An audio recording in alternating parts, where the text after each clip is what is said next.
Hey guys, कैसे हो आप लोग। मैं एकदम फिट एंड फाइन, मतलब बॉडी ऑलमोस्ट रिपेयर हो गई है कोरोना के अत्याचार से। रिकवर हो चुकी है ऑलमोस्ट, है ना। रिकवर मतलब रिपेयर एक ही बात है। हाँ, तेरी भी रिपेयर हो गई। हाँ, मेरी भी रिपेयर हो मोटो आ गई है कैमरे में फुटेज का। अच्छा, आज ऐसा हुआ कि सुबह सुबह फ़ोन आया, दीप्ति की मम्मी की तबीयत ज़्यादा ख़राब थी। काफ़ी दिन से ना वो पीसीएम लेके काम चला रहे थे, फीवर हो रहा था, उतर जा रहा था, हो रहा था, उतर जा रहा था। तो आज उनसे ना बिल्कुल खगाई नहीं हुआ गया। तो हमारे पास फ़ोन आया, ऑलरेडी उनका बेटा बीमार है। तो मैं बताती हूँ एक्चुअली क्या है, जब हम दोनों को कोरोना हुआ था ना, तो हमने बच्चे भाई के यहाँ छोड़े हुए थे, मतलब मम्मी के घर छोड़े हुए थे। तो हुआ क्या कि वहाँ पर भाई को भी कोरोना हो गया, तो हमको बच्चे मजबूरी में ही उनके यहाँ से अपने यहाँ लेके आने पड़े। और जो मेरी मम्मी वो चली गई हमारे पुराने वाले मकान में। तो मम्मी कह रही थी कि मैं बच्चे लेके चली जाती हूँ, बट हमको लगा कि मम्मी अपना मैनेज करेगी या बच्चों का मैनेज करेगी, तो हमने बच्चे नहीं भेजे। तो अभी हमको 7 ही दिन हुए थे रिकवर हुए, और अभी हमारा टेस्ट भी नेगेटिव नहीं आया था। बहुत ही मजबूरी से और बहुत कठोर दिन से हमको बच्चों को यहाँ वापस लेके आना पड़ा। तो आज सुबह मम्मी का कॉल आया, और कॉल आया तो मैंने मतलब मैं सो रही थी एक्चुअली। फिर 9 साढ़े 9 बजे किया तो पापा ने बोला कि मम्मी की तबीयत बहुत ज़्यादा ख़राब है।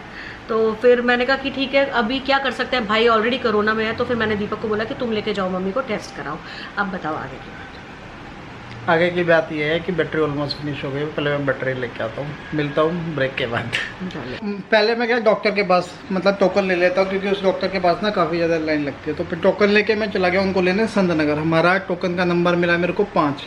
तो संत नगर गया, वहाँ से आने और जाने में काफ़ी टाइम लग गया। तो जब तक हम डॉक्टर के पास वापसी आए तब तक मेरा टोकन का नंबर निकल गया था। तो डॉक्टर ने एंट्री करने के लिए मतलब बोले, भैया आप जो नंबर चल रहा है 17 नंबर चल रहा है, तो तुम 18वां नंबर ले लो। तो इनकी जो मम्मी है, मतलब मेरी जो मदर इन लॉ है, वो काफ़ी एजेड है, तो उनसे खड़ा भी नहीं हो पा रहा था। तो बड़ी मुश्किल से डॉक्टर से रिक्वेस्ट की। हालांकि डॉक्टर ने बिल्कुल ये डिनाई कर दिया था कि मैं चेक नहीं करूँगी, सीरियल वाइज ही चेक करूँगी, पर रिक्वेस्ट करके वो मान गई। तो इनको चेक करके लिख दी मेडिसिन, और मेडिसिन भी ऐसी लिख दी फेबी फ्लू, जो आप आजकल देख रहे हो मिल ही नहीं रही है। तो मैंने कहा मैम ये मेडिसिन तो मिलेगी नहीं, कोई और मेडिसिन लिख दो। बड़ी रिक्वेस्ट करने पे उसने मतलब दूसरा सोल्ट कोई लिखा, वो हमें बाद में मिल गया। फिर उन्होंने लिख दिया सीटी स्कैन और RT-PCR जो होता है कोविड का प्रॉपर टेस्ट होता है। तो अब कोविड का टेस्ट एज सच आपको पता है इजीली हो नहीं रहा है। तो पहले हम गए महावीर हॉस्पिटल जो पड़ता है मधुबन चौक के पास। उसमें देखा, उसमें पता किया, उसमें कोई RT-PCR टेस्ट नहीं हो रहा, और गेट पे लिखा हुआ है no bag in ICU, no bag in journal. फिर उसके बगल में ये सरोज हॉस्पिटल, उस पर गए। उन्होंने कहा कल सुबह आ जाना, टोकन ले लेना, कल सुबह आ जाना, होपफुली कल सुबह हो जाएगा। पर हम कल सुबह का वेट नहीं कर सकते थे। उसके भी गेट पे लिखा हुआ है no bag in ICU, no bag in general. मतलब अगर कोई बंदा आम आदमी कोई बीमार हो जाए या कोई डिलीवरी वाला केस हो या कुछ हो, तो इस समय तो मतलब भूल ही जाओ, हॉस्पिटल में कुछ मिलेगा आपको।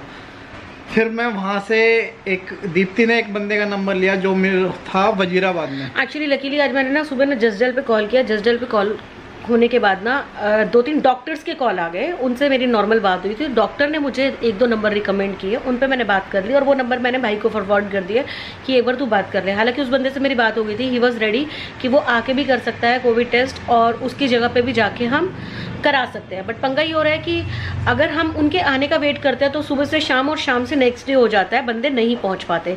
तो इसलिए बिना रिस्क लिए दीपक गया कहाँ पे, वजीराबाद। फिर वहाँ पे उनको कोविड का टेस्ट कराया। पास में मेडिकल शॉप थी, वहाँ से दवाइयाँ दिलाई। फिर उनको संतनगर ड्रॉप किया, दवाइयाँ समझाई, क्योंकि ये ज़्यादा दो बंदे और थे साथ में, उनको समझा दी। अभी वो घर पे है। मेन एक्चुअली क्या हो रहा है ना, ये टाइम पर इंसान जब फीवर में होता है, या तो कोविड वाला फीवर है या नॉर्मल फीवर है, तो एक्चुअली मम्मी की प्रॉब्लम क्या है कि उनको ना अस्थमा है। तो उनका जो नॉर्मल ऑक्सीजन लेवल रहता है ना, वो भी बहुत ज़्यादा कम ही रहता है। मतलब उनकी ऑक्सीजन 78-80 इसके बीच में रहती है नॉर्मल टाइम में भी। तो वो हमेशा मैक्सिमम टाइम ना ऑक्सीजन मशीन यूज़ करती है। जब ऑक्सीजन बहुत ज़्यादा डाउन जाता है तो कंटिन्यू 3-3, 4-4 दिन ऑक्सीजन मशीन पे रहती हैं। तो बस थोड़ा सा हमको डर ये लगता है कि फीवर हो या नॉर्मल कुछ भी दिक्कत हो जाती है, तो हमको सबसे ज़्यादा उनका डर ये रहता है कि ऑक्सीजन लेवल डाउन जाएगा। तो फिलहाल उनको घर छोड़ा, इंसान थोड़ा नर्वस भी हो जाता है, थोड़ा लगता है। और सबसे ये टाइम पे ना सबसे ज़्यादा हर एक इंसान को ना एक भय खा रहा है कि हाय राम मुझे कोविड ना हो जाए। तो फिलहाल मम्मी को छोड़ दिया। मतलब एक दोपहर वाली खुराक खा ली। अभी मेरी फ़ोन पे बात हुई थी तो मम्मी बोल ही रही थी कि हाँ मुझे थोड़ा बेटर लग रहा है, बट एक रात वाली डोज खाएंगे तो उसके बाद ज़्यादा बेटर लगेगा। बाकी कल आएगी रिपोर्ट। 48 घंटे का टाइम दिया था, होपफुली विद इन 48 घंटे। हाँ, तो मतलब टाइम फिर भी लग ही रहा है, 1.5 दिन तो मैक्सिमम लगेगा ही लगेगा। तो होपफुली परसों ही आएगी, मॉर्निंग के बाद ही। तो जैसा भी होगा आप लोगों को अपडेट करेंगे। भगवान विश करो कि उनको कोविड ना हो, क्योंकि हम लोग झेल गए, क्योंकि हमारा ऑक्सीजन नॉर्मल था, कोई बीपी शुगर ऐसी कोई डिसीज़ नहीं थी। और मतलब जिसका ऑक्सीजन ऑलरेडी पहले ही कम हो, और तो इसलिए थोड़ा सा यहाँ बहुत ज़्यादा डर है इस टाइम, इस पॉइंट पे बहुत ज़्यादा डर है। तो फिलहाल खैर जो भी होगा अच्छा ही होगा। और बस, और ये बेचारे ने आज हमारे ऑफिस में भी एक बंदे की ना कोविड से डेथ हो गई, आज सुबह ही पता लगा। और हमने भी मतलब हमारे को हो गए हैं 15-16 दिन ना। हाँ, हम दोनों को 15-16 दिन हो गए हैं अभी। मतलब 15 दिन सैटरडे होंगे दीपक, 15 दिन सैटरडे होंगे, 14 दिन सैटरडे होंगे अभी हमको। मम्मी को हो गए 7-8 days. Mummy is feeling better now, recovered, मतलब धीरे धीरे day by day she is getting recovered. और मम्मी का ऑक्सीजन लेवल इज ओके, खाना 95 है, खाना पीना is okay. We are giving a proper diet, जो नॉर्मल डाइट से भी बहुत बेटर डाइट होती है वो हम दे रहे हैं। बाकी हमने बिस्तर अभी बाहर लगाए हुए हैं।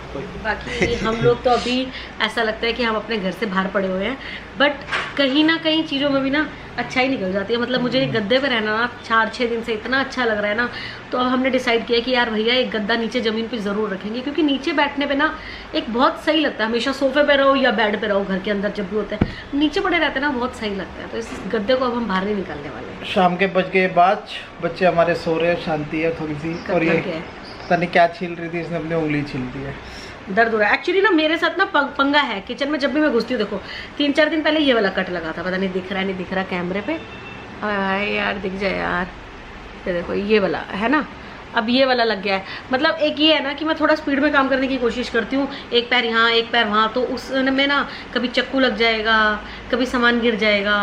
और सबसे ज़्यादा इरिटेटिंग होता है ना, वही होता है कभी मैं लाइटर रख के भूल जाती हूँ, तो कभी मैं चक्कू रख के भूल जाती हूँ। तो भूलने में इतना वो नहीं होता जितना उसको ढूंढने में होता। बहुत लंबा हो गया, चलो यार पकड़। तो अपना ध्यान रखें, आपके घर पे जो भी मतलब ओल्ड एज वाला है उसका खासकर ध्यान रखें, बच्चों का ध्यान रखें।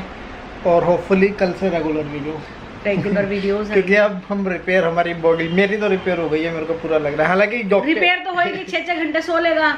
पता है वो 6 घंटे सोना नहीं होता, 6 घंटे जब हम सोते हैं ना तो वो रिपेयर हो गए, क्योंकि हाँ, तो वो उसमें दवाई इसको ऐसे। तो बस कुछ नहीं कराओ भाई, भगवान कसम इसको ना सोने को मिल जाए बस। अच्छा, आप कितने घंटे सोए थे? अच्छा, डॉक्टर ने ऐसी दवाई लिखी, हम 21 घंटे सोए हुए एक दिन तब 3 दिन स्टार्टिंग के कोरोना के हम लोग 21 घंटे सोए हैं। हम खाना खा रहे हैं फिर पड़ जा रहे हैं, खाना खा रहे हैं पड़ जा रहे हैं। वो टाइम पे एक तो हमारी ना बॉडी दवाइयों ने बहुत अच्छे से रिकवर करी, और हमने प्रॉपर 3-4 दिन कंटिन्यू रेस्ट लिया। इस वजह से लग रहा है कितना ग्लो आ रहा है चेहरे में। अभी भी डॉक्टर ने हमारे को 15 दिन एक्स्ट्रा की दवाई लिखी हुई है। हाँ। मतलब एक मेडिसिन हफ्ते में 1 दिन लेनी है, के लिए और एक मेडिसिन मॉर्निंग में लेनी है और एक इवनिंग में लेनी है। तो मतलब दवाइयाँ चलती रहेंगी और मतलब अब ठीक लग रहा है, अब ऐसा नहीं लग रहा कि कोई स्पाइडर वेब या जाल वाल कुछ भी, मतलब गला वाला सब ठीक है। तो हाँ, कफ भी नहीं है एकदम। ट्राई करेंगे डेली की डेली आपको मॉर्निंग में वही 12 बजे का रूटीन, 12 बजे तक वीडियो वो इसके चैनल पे मिलेगी। हाँ, मेरे चैनल का कोई श्योरिटी नहीं है, टाइम की कोई अभी कमिटमेंट नहीं दे सकती, बिकॉज घर पे इतना सारा काम हो रहा है और रोज का कुछ ना कुछ लाइफ में एक पंगा निकल जाता है कि जो हम सिस्टम रात को बना के सोचते हैं कि कल से ऐसा करेंगे, वो सुबह कुछ और होता है। तो इसलिए नो कमिटमेंट। और अभी एक मैसेज आया था, हमारे देश में जिस चीज़ की डिमांड हो जाती है ना थोड़ी सी, वही महंगा हो जाता है। डॉक्टर आजकल विटामिन सी लिख रहे हैं, तो नींबू 150 रुपए किलो हो गए हैं। 200 50 रुपए पाव है ना। और नारियल जो 50 रुपए का मिलता था, आज मैं 100 रुपए का एक लेके आया हूँ। मतलब दो नारियल लेके आया हूँ 200 रुपए का। ऑक्सीजन का तो आपको पता ही है, मिल ही नहीं रहा है। जो ऑक्सीजन फ्री में मिलती थी वो ऑक्सीजन ही नहीं मिल रही है, हॉस्पिटल में बैच नहीं मिल रहे हैं। मतलब ना एक चीज़ मैं बताऊं, आज ना मैं दोपहर में भी लेटे लेटे ना बहुत ज़्यादा सोच रही थी कि इंसान को अब शर्म आनी चाहिए। शमशान घाट के बाहर लाशों के ढेर लगे हुए हैं, जलने के लिए नंबर लेना पड़ रहा है लाशों को भी, है ना। इससे ज़्यादा बुरे हालात हमारे देश में क्या होंगे। ये टाइम पर हमको एक दूसरे के काम आना चाहिए। भाई पैसे से नहीं आ सकते हो तो कम से कम इतना ही कंट्रीब्यूट कर दो कि चोर बाजारियाँ छोड़ दो, काला बाजारी छोड़ दो। मतलब हर इंसान को ये टाइम पे इतना मिल जाए कि सबका पेट भर सके, ये बहुत ज़्यादा ज़रूरी है।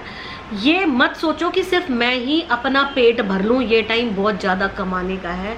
ये सोच दिमाग से निकाल दो। इंसान इंसान के काम आएगा, ये सबसे ज़्यादा ये टाइम पे बहुत ज़्यादा ज़रूरी है। और रोड पे सिर्फ एम्बुलेंस की आवाज़ सुनाई दे रही है हमें आजकल।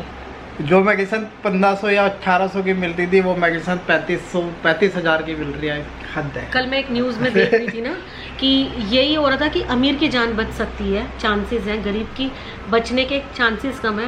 किसी एक मतलब मंत्री ने किसी अपने मतलब वाइफ को या किसी को इंजेक्शन लगवाया 5 लाख रुपए का। अब किसी गरीब के पास 5 लाख रुपए ना हो तो मत करो यार इतनी काला बाजारी का जब तुम्हारा टाइम आएगा तब कर लेना। फिलहाल इस टाइम बहुत ज़्यादा ज़रूरत है एक को दूसरे के साथ की, एक को दूसरे के सपोर्ट की।